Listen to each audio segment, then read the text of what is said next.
Балалар, бүгін өтетін сабағымыз и әрпі. И қандай әріп? Дауысты дыбыс. И деп. И еркін шығып тұр. Ауа. И. Балалар, и әрпі. Бұл жерде, мысалы, суретке қараймыз. Суретке қарап, әңгіме құрасақ болады. Бұл жерде үш дос, Айбек, Арлан үшеуі орманда келе жатыр. Олар тиынды көреді, тиынға жүгіріп келеді. Істе қолындағы нандарын береді деп ешқан. Мұны осындай әңгіме құрасаңыздар болады. Өте қызықты әңгімелер көп. Тиын екі буынға бөлінеді.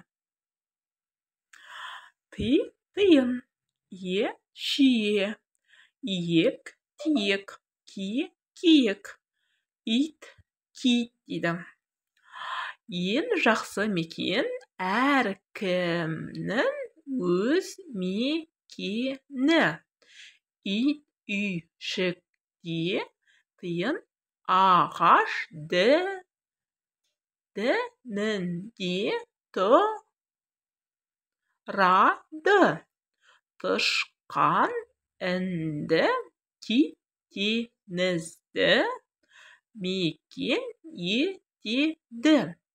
Ал төрт түлік қайда тұрады дейді балалар. Өйстіп онда басықпай оқысаңыздар, сіздерге оңай және тез үйреніп кетесіздер.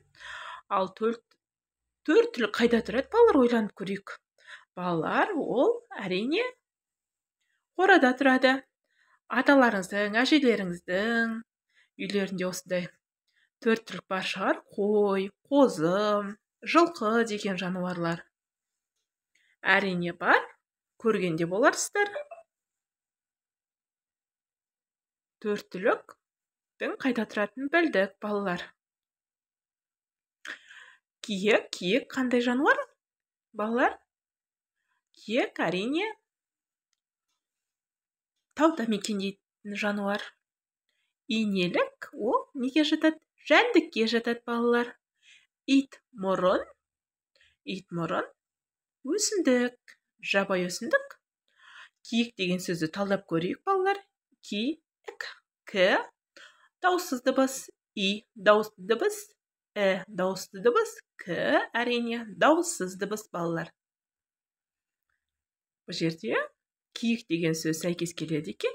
Киік деген сөзді қоямыз көбіктен орнына. Балалар, не түсінбей жатсыздар? Түсінбегендеріңізді айтыңыздар. Бірге табатын боламыз. Би, ши, жи, жиын дейді. Иық, қиық, ирек, ширек дейді, балалар. Өйстіп, бұғындап оқысаңыздар, тез оқып кетесіздер, және оңай болады сіздерге. Қайтадан оқып көрейік, балалар. Би, ши, жи, жиын. Иық, қиық, ирек, ширек.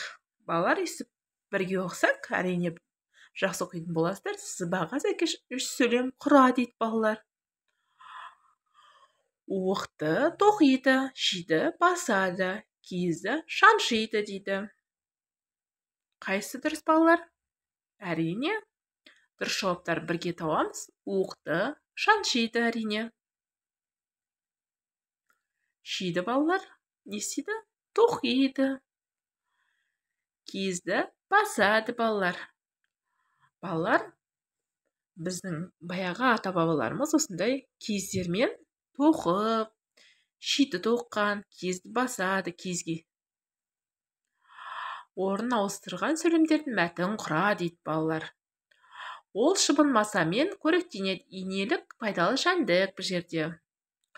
Инелік пайдалы жәндік, ол шыбын масамен қоректенеді. Мен оның суретін салдым дейді, балалар. Өйстіп мәтін құраймыз.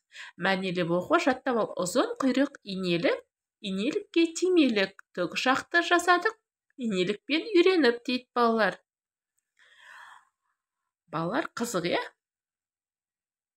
Әбдірахман Асылбек деген ақын кісі жазған бұны. Инелік, ине, инелік деген сөзден елік, ел деген шығаруға болады. ине деген сөз шығады, ел деген сөз шығады, елік деген сөз шығады. Балалар бұл жерде көп. Ит мұрын, шипалы жидек дейді балалар. Ит мұрын, шипалы жидек дейді. Шипалы деген әрине пайдалы.